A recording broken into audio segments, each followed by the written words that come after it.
It's another Wesley Wednesday with Pastor Dave. In 1738, John and Charles Wesley both experienced a spiritual awakening. Each felt that through the grace of God their sins were forgiven and their lives were transformed. In many ways, this began the great spiritual awakening in England, which would spread around the world. However, as with any great movement, there would be challenges to confront.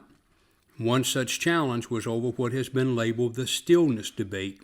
Stillness was a new brand of teaching introduced into the Methodist societies by a Moravian preacher named Philip Mulder. His followers were also referred to as the Quietists or the Still Ones. Mulder stressed that we are saved suddenly and completely by God's gift of faith.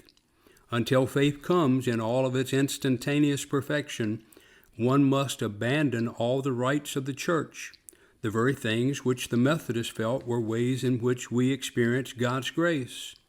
His thinking was that as we ourselves can contribute nothing to God's grace or saving faith, then prayer, fasting, Bible reading, church attendance, and communion before faith was given constituted salvation by works, not by grace.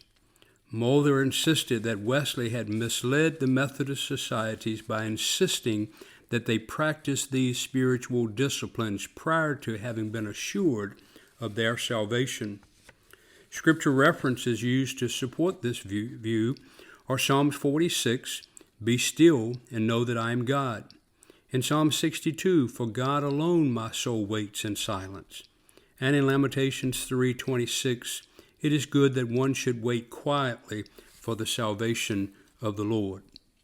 And in John Wesley's personal experience was that faith did not come to him instantaneously, but gradually over the years.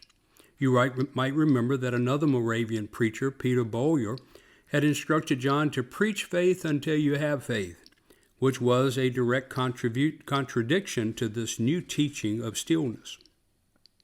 Stillness was a bad policy from the Wesley point of view. But worse was the fact that many of the Methodist Society members were jumping on board the stillness movement. So in 1743, Wesley published the Nature and General Rules for the United Societies. To join a society, persons were required to demonstrate one condition, a desire to flee from the wrath of God, to be saved from their sins. Those who desired to continue in the society were expected to give evidence of their desire for salvation, first by doing no harm, second by doing good, and third by attending to all the ordinances of God. These were the general rules.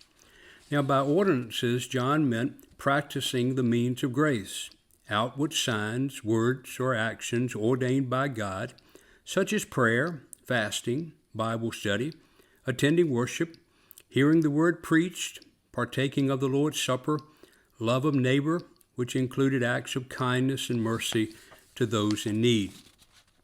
The Methodist way was to bring sinners to Christ and to keep believers alive in faith by observing these spiritual disciplines and holding one another accountable.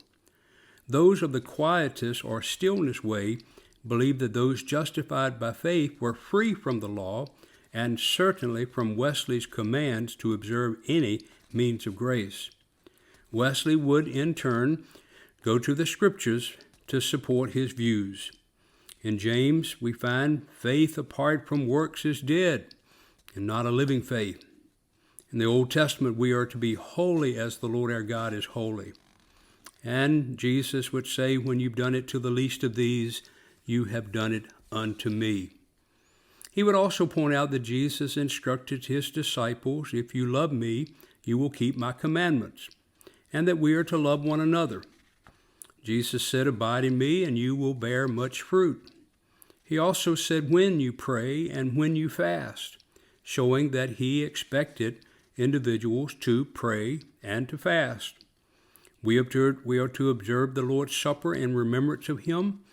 And when we baptize and make disciples, we are to teach them to obey everything that Jesus had commanded us. As I pointed out last week, Wesley was clear that these practices do not save us, but allow us to journey toward a more perfect walk of faith, being made perfect in Christian love, as he would say. Next week, I will continue to focus on the stillness debate with a look at Charles Wesley's hymns on the subject. Thanks for listening, and I'll be back next Wednesday. Have a blessed day.